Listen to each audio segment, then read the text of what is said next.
Может ли внезапное появление BTS в Лиссабоне, задокументированное с почти научной точностью разрозненными очевидцами, но окутанное стратегическим молчанием, ознаменовать начало культурного эксперимента, настолько тщательно спланированного, что даже армии фанатов по всему миру почувствовали, как забилось их коллективное сердце?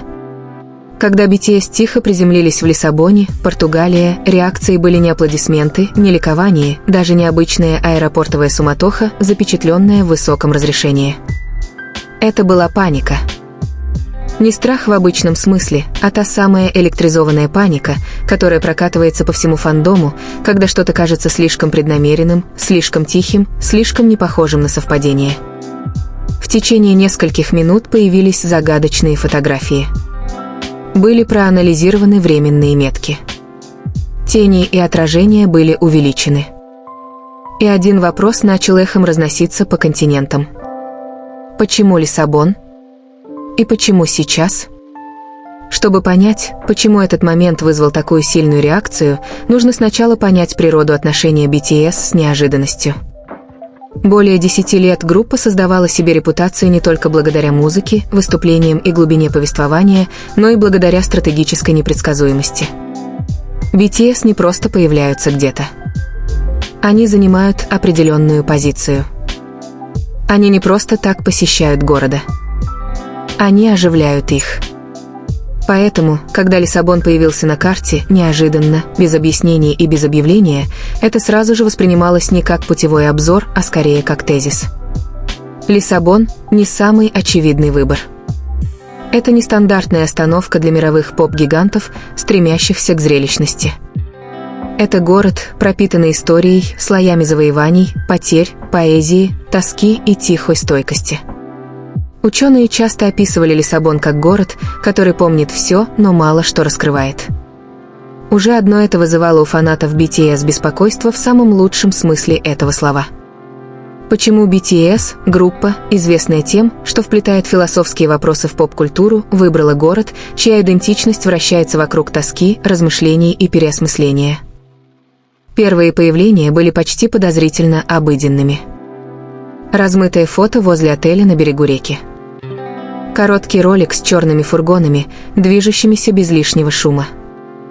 Никаких фотографий из аэропорта. Никаких официальных заявлений. Никаких масштабных мероприятий по обеспечению безопасности. Для группы, каждое движение которой обычно отслеживается в режиме реального времени, отсутствие шума стало самым громким сигналом из всех. В истории BTS молчание часто предшествовало трансформации. Армии реагировали так, как опытные исследователи реагируют на неожиданный результат, не соответствующий модели. Они не кричали. Они анализировали.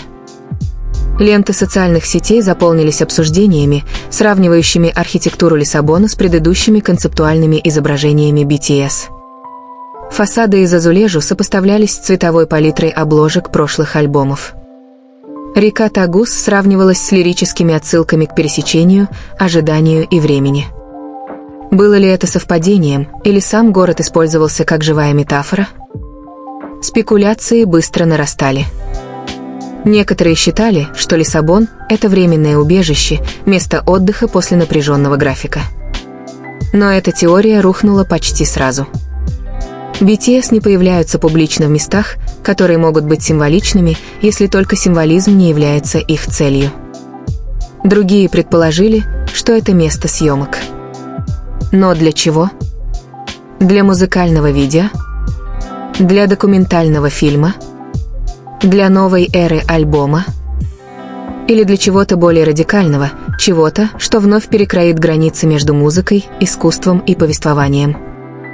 Что действительно заставило фанатов паниковать, так это не то, что они увидели, а то, чего они не увидели. Никаких тизеров. Никаких обратных отсчетов. Никаких тщательно подобранных намеков от официальных каналов. Вместо этого было только отсутствие. Отсутствие во вселенной BTS редко бывает пустым. Оно наполнено смыслом. Оно приглашает к интерпретации. Оно требует внимания. Академический подход к карьере BTS часто подчеркивает использование ими интертекстуальности, того, как их работы отсылают к литературе, психологии, философии и истории. Лиссабон, как место исследования и отправления в эпоху великих географических открытий, тревожно хорошо вписывается в эту схему. Это город, из которого когда-то отправлялись корабли в неизвестность, неся с собой одновременно амбиции и неопределенность. Если BTS готовят что-то новое, может ли Лиссабон представлять собой отправную точку? Символическое плавание в неизведанные художественные территории? Фанаты заметили и кое-что еще – время. Выход альбома не совпадал с гастрольными графиками, сезонами награждений или предсказуемыми рекламными циклами. Он неловко вписывался в календарь, словно сноска, которая никак не хочет оставаться маленькой. Эта неловкость подпитывала теории о том, что дело не в немедленном релизе, а в создании основы.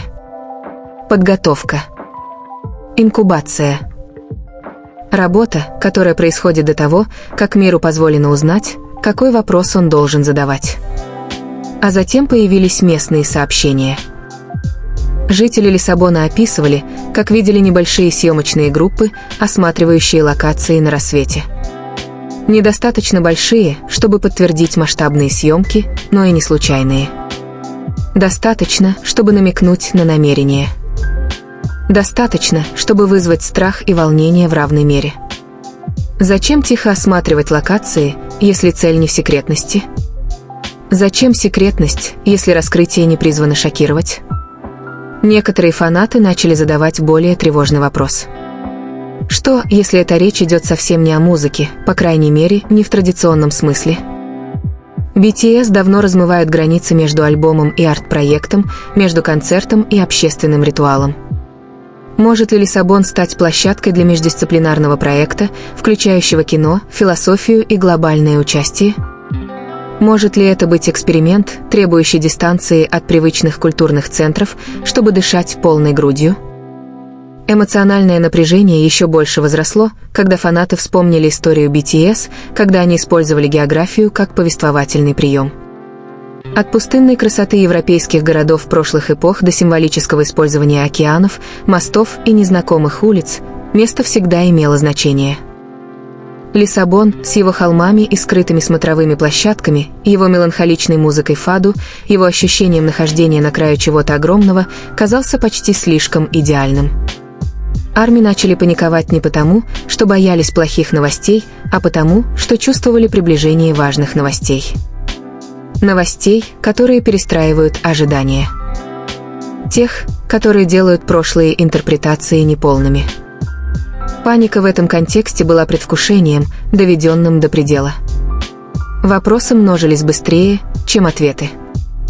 Работают ли они вместе или поодиночке? Это групповой проект или точка схождения индивидуальных путешествий? Почему именно сейчас, когда так много уже изменилось?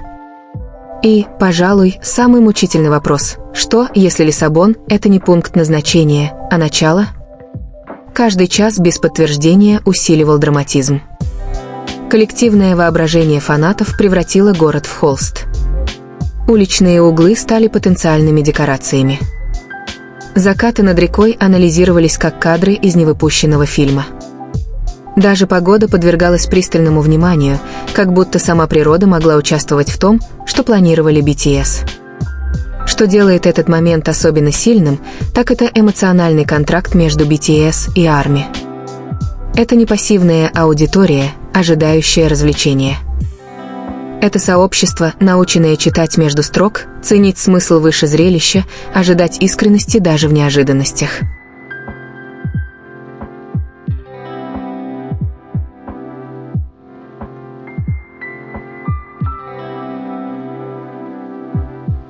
Когда BTS действует молча, ARMY слушают внимательнее. Есть также историческая значимость настоящего момента. BTS находится на уникальном пересечении наследия и возможностей. Они уже достигли того, что многие считали невозможным. Таким образом, вопрос сводится не к тому, что будет дальше, а к тому, какое это будет будущее. Лиссабон, с его ощущением завершения, которое одновременно является и началом, кажется, является преднамеренным ответом. С течением дней паника переросла в нечто более тихое. более глубокое. Общее ощущение того, что что-то важное готовится в тайне. Не торопится. Не кричит. Тщательно продумано. И эта забота парадоксальным образом делала все более срочным. Некоторые фанаты описывали это ощущение как стояние перед закрытым лекционным залом, зная, что внутри обсуждается новаторская идея, и дверь откроется только тогда, когда дискуссия завершится. Другие сравнивали это с затишьем перед бурей, которая не разрушает, а преобразует. Что BTS готовят в Лиссабоне? Правда в том, что никто не знает. И именно в этом незнании и заключается суть. BTS всегда доверяли своей аудитории настолько, чтобы позволить ей пребывать в неопределенности. Позволить любопытству перерасти в размышление. Позволить панике превратиться в терпение. Однако даже у терпения есть свои пределы. И чем дольше длится молчание, тем громче становится вопрос. Это рождение новой эры? Философский поворот? Переосмысление того, чем может быть глобальная группа? Или что-то настолько неожиданное, что существующего лексикона поп-культуры недостаточно, чтобы это описать? Лиссабон ждет. BTS работают. ARMY наблюдают, анализируют, чувствуют и паникуют, потому что знают по опыту, что когда BTS выбирают такое место, история вот-вот будет написана тихо, прежде чем ее услышат громко. И, возможно, это последняя подсказка, скрытая на виду. BTS выбрали город, известный не шумом, а эхом. Потому что, что бы они ни готовили, это может и не прозвучать громко. Но как только это зазвучит, это задержится гораздо дольше, чем кто-либо ожидает. Чем дольше BTS оставались в Лиссабоне без объяснений, тем больше сам город, казалось, преображался под тяжестью ожиданий. То, что когда-то было живописной европейской столицей, внезапно стало похоже на запечатанный архив, место, где невидимыми чернилами записывается нечто важное. Фанаты BTS по всему миру начали говорить о Лиссабоне не просто как о месте, а как о сигнале. А сигналы, особенно во вселенной BTS, никогда не бывают случайными. Панику усилило то, насколько тщательно все выглядело нормальным на поверхности. Никаких экстравагантных выходов. Никаких громких публичных заявлений. Никаких драматических заявлений, чтобы успокоить или взбудоражить фандом. Эта сдержанность казалась почти академической, как будто BTS проводили контролируемый эксперимент. Уберите обычные переменные продвижения и наблюдайте, как смысл формируется органически. Результат был мгновенным и ошеломляющим. Смысл взорвался повсюду. Фанаты начали пересматривать старые интервью, лекции и закулисные разговоры, ища лингвистические или философские подсказки, которые могли бы внезапно указать на Португалию. Тексты песен, отсылающие к океану ответы, отступления, границы, пороги и тихая смелость были переосмыслены. Прежние заявления о желании оказаться в незнакомом месте или творить без шума вновь всплыли с пугающей актуальностью. Был ли Лиссабон всегда частью плана? Скрытый на виду, ожидающий подходящего момента, чтобы раскрыться? Затем произошел эмоциональный поворот. Паника сменилась любопытством на нечто более интимное. В более мягких тонах начал циркулировать вопрос: а что, если этот проект глубоко личный? BTS никогда не боялись уязвимости, но последние годы добавили новые грани к их отношениям со временем, идентичностью и наследием. Лиссабон – город, известный своей саудаде, словом, часто описываемым как непереводимая смесь тоски, ностальгии и надежды, эмоционально созвучен размышлениям артистов о пройденном пути и предстоящих дорогах. ARMY заметили, как культурная атмосфера города отражает темы, которые BTS неоднократно исследовали. Красота несовершенства. Боль роста. Тихое достоинство выносливости.